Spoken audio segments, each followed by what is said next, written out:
One of the things I loved about this film is that so many different characters got to have a voiceover narration, and so we got a lot of different perspectives about this story. If thinking about your own lives, if there could be a moment in your life that someone else narrates, what is the moment that you'd like to hear the narration, and who would you like to hear narrate it? Ooh, strong question. Wow. Oh, man. Do you want to go first, or do you want me to? You know what? For me, it would be when I sang for the first African-American president, the whole time leading up to the inauguration. I would love for someone to narrate, because there was so many things going on in my head and in my life that were like super negative and super positive, just like right now.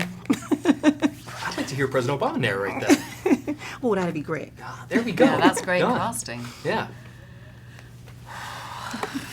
Trying to ask you something you haven't been asked 10,000 times It's a strong today. question. Okay, so the 29 days of making this film, getting to work with Mary and Dee, and Rob and Jason, you know, all these extraordinary actors, and living in New Orleans and in a totally alien place, and narrated by Meryl Streep, because why not? Wow. Love it. Wow. I mean, you can't go Wow. wrong. Yeah, right? You cheated with that She's answer. the first choice. That's like saying Morgan Freeman. You just cheat. Yeah. It still works though. It's my go-to. I'd watch that movie. Yeah, I'd watch thank both you. of those movies Thank in a you. heartbeat.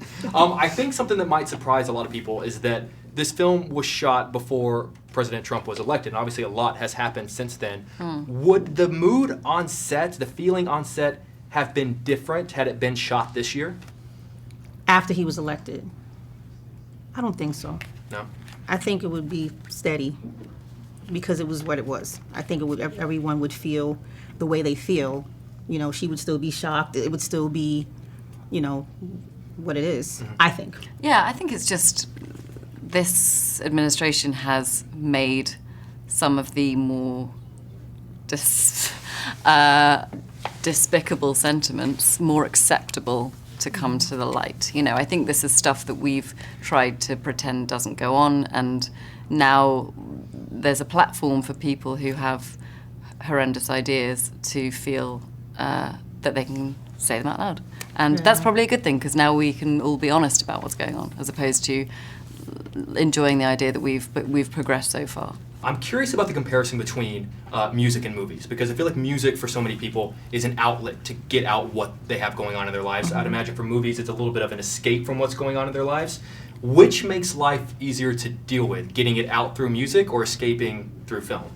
I think it's all an escape, because it's a way to express ourselves. Either way, you're getting something out. So for me, film, acting is a way to get things out as well. I gave Florence a lot of my own personal stuff that I was dealing with in my life at the time. So it's just another way, another form of expression. It's art. It's another form of art. Yeah. And you're very good at it. Thank you. You should keep doing that music thing. It might work out. It might work out well for you, I think. In 2017, we watch a movie set in the 40s, and sometimes we gasp, or we're ashamed, or we have to look away. 70 years from now, if they make a movie about today, what about our society would make someone gasp or be ashamed or have to look away? A lot of the things that are making us gasp about the 40s, sadly. Yeah. This is sort of the anti-period film, in that it is set in this era that feels alien, but actually so much is completely contemporary. I would imagine when you're an actor getting into this business, you have dreams of people going to see your movie on the big screen. Netflix is changing how we consume and enjoy and where we consume entertainment.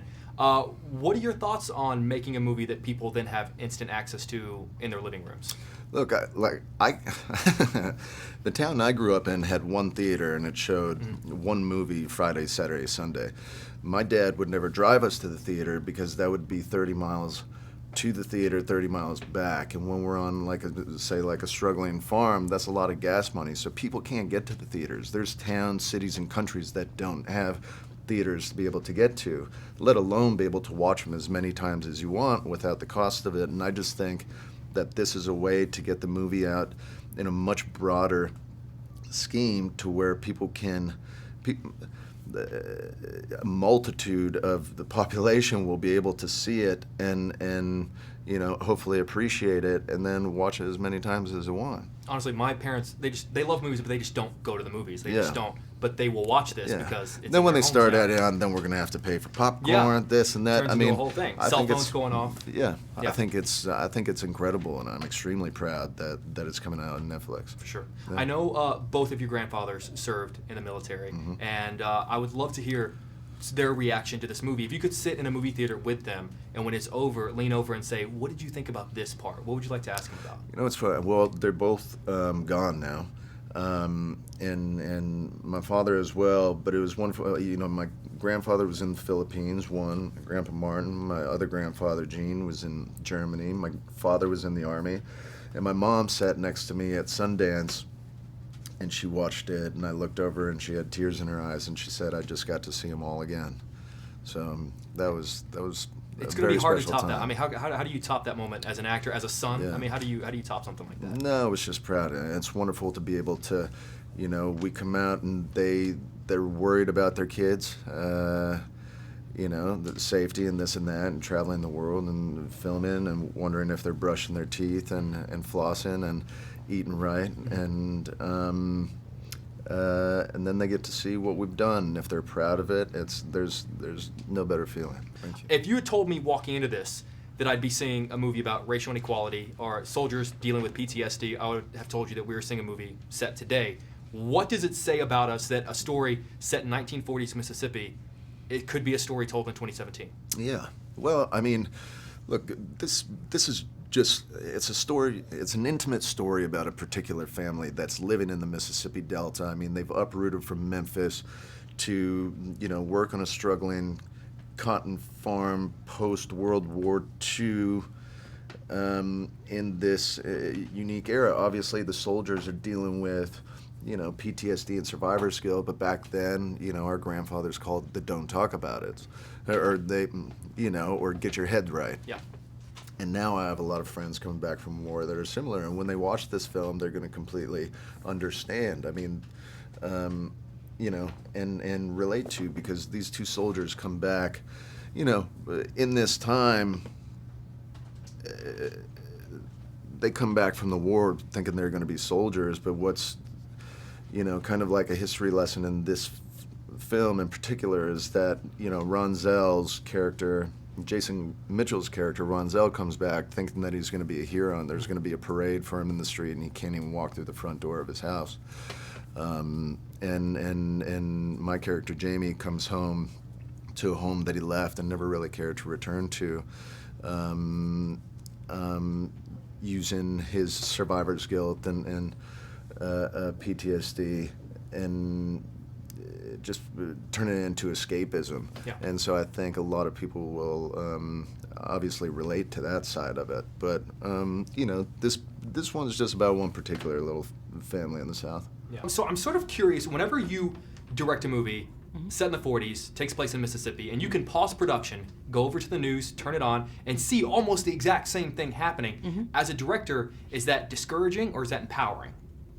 I would say it's just kind of like, it's just like reminding of like why we make art. To me, culture is like the long game. I think that scholarship is needed. I think activism is needed, and I think like artistic creation is needed. Like all three things work toward changing people's minds, changing their hearts. And so for me, when I'm working, I try to keep the outside out. Actually, just focus on the work, focus on the material, because I think when you have an eye to the world or how people receive it, you might lose sight of the things. So for me, it's about making each moment authentic and making each character believable. To that point, I've wondered though, because I always feel like art's sort of a reflection of what's going on, even if it's not set in that time.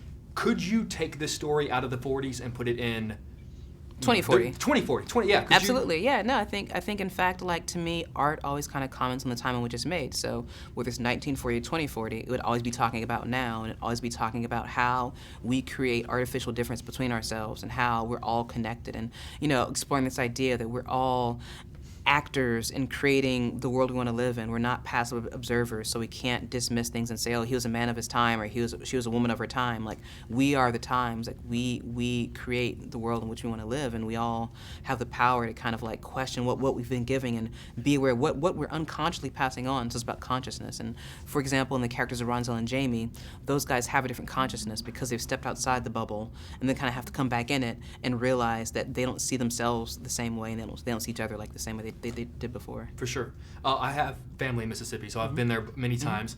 Lots changed, but a lot hasn't changed in that era. If you were to watch this movie in a movie theater in Mississippi and just sort of listen to people's reactions, what do you think the reaction in that area would be? I think it'd be the same as people's reaction in New York or Chicago or anywhere. I think that people are able to like see themselves, see their family members, and I think that each audience member kind of brings his or her own personal history to the narrative. And like, I think that, you know, the audience is smart, and I'm trusting them to like invest in character. I'm from Nashville, Tennessee, so it's important that, you know, the South was gotten right. So I think people are always going to bring their own kind of like histories and perspectives, and what they see is going to be a reflection partly of what they already feel in a way. So Fair enough. What I thought was interesting, a lot of people might not know, because the movie feels so relevant, this movie was shot before President Trump was elected.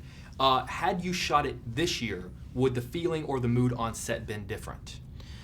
I don't know, not necessarily. I mean, because a lot had gone on like when we shot this. Like when we shot this, there'd been like several cases of police brutality. There'd been, you know, violence, and so it was, to me, the world in which we live has not necessarily changed. I think just things have been like unmasked and emboldened. Like, this is who we always are. This is not a new thing or who we've become. This is who we've always been. I think we're just now having the courage to face ourselves and to say, wait a minute, you know, this is not, you know, who we want to become. So yeah. For sure. Well, it's been an honor chatting with you. Sometimes you do these interviews and you know you're doing something special, and this is one of those cases. So thank you so much for your time. I really appreciate that. it. Thanks. Thank you very Thanks for much. watching.